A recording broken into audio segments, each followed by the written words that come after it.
কুসুমের হাত থেকে নোয়া বাঁধানো খুলে ফেলা মাত্রই এবার বিশাল বড় এক দুর্ঘটনার কবলে পড়ে গেল আয়ুষ। বন্ধুরা, ভিডিওতে লাইক দিয়ে দেখতে থাকুন। যে মুহূর্তে কিনা আয়ুষ কুসুমকে বলতে থাকে যে কুসুম, যে করেই হোক না কেন তোমাকে আজকে সকল সত্যটা তো মায়ের কাছে স্বীকার করতে হবে, তার জন্য এক্ষুনি আমি বাড়িতে পৌঁছানোর ব্যবস্থা করছি এবং তুমি যত তাড়াতাড়ি সম্ভব তুমি বাড়িতে পৌঁছানোর ব্যবস্থা করো, নয়তো বা তুমি যদি খুব একটা বেশি চালাকি করো তাহলে কিন্তু আমার থেকে খারাপ কেউ হবে না, এটা আমি তোমাকে ওয়ার্ন করে দিচ্ছি কুসুম।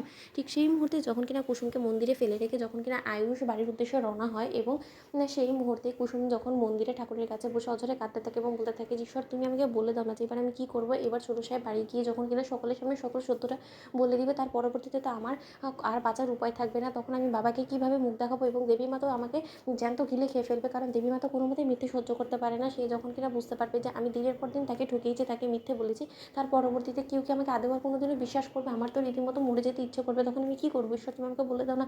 এবং ছোটো সাহেব যে আমার হাত থেকে নোয়া বাঁধানো থেকে শুরু করে স্মৃতি শুধু সবটা মুছে ফেলে, এতে করে ছোটো সাহেবের কোনো ক্ষতি হবে না তো? ঈশ্বর, তুমি দেখো আমার ছোটো সাহেবের সাথে কোনো রকম কোনো ক্ষতি না হয়, আর প্রয়োজনে তুমি আমাকে তোমার কাছে নিয়ে নাও, কিন্তু তার সত্ত্বেও ছোটো সাহেবের সাথে কোনো রকম কোনো ক্ষতি না হয়। কারণ আমার বুকটা কেন জানি না ধড়ফড় করছে, কেন জানি না আমার মনে হচ্ছে যে যতবার আমি এই পর্যন্ত হাতে নোয়া বাঁধানোটা খোলার চেষ্টা করছি ততবারই ছোটো সাহেবের কিছু না কিছু একটা বিপদ হয়ে যাবে এবং আমি কোনো মতেই চাই না যে ছোটো সাহেবের কোনো রকম কোনো বিপদ হোক।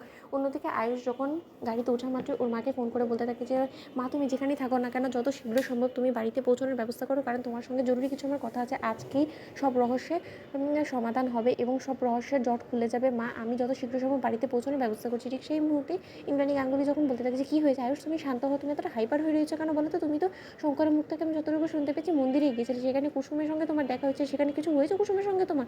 তাহলে তুমি হঠাৎ করে এরকম এত হাইপার হয়ে উঠলে কেন? ঠিক সেই মুহূর্তে আয়ুষ বলতে থাকে যে মা, এত প্রশ্ন আমাকে না করে তুমি বরঞ্চ আমি যেটা বলছি তুমি বরঞ্চ সেটা করো। ঠিক সেই মুহূর্তে ইন্দ্রাণী গাঙ্গুলি বলতে থাকে যে আয়ুষ, আমি বাড়িতেই আছি, তুমি যত শীঘ্র সম্ভব বাড়িতে পৌঁছানোর ব্যবস্থা করো, কিন্তু তুমি কোনোভাবেই রাশ ড্রাইভ করো না, মাথা ঠান্ডা করো। কী এমন হয়ে গেল আয়ুষের?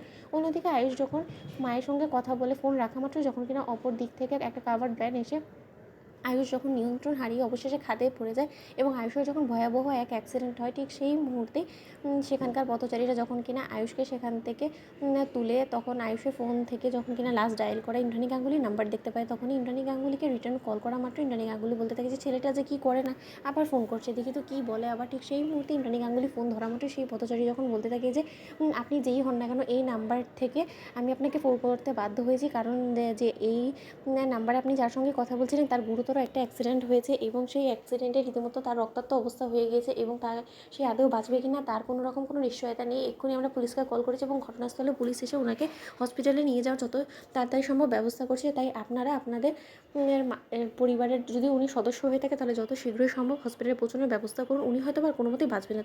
তো বন্ধুরা, লাইক, কমেন্ট, শেয়ার করে সাবস্ক্রাইব করতে ভুলো না।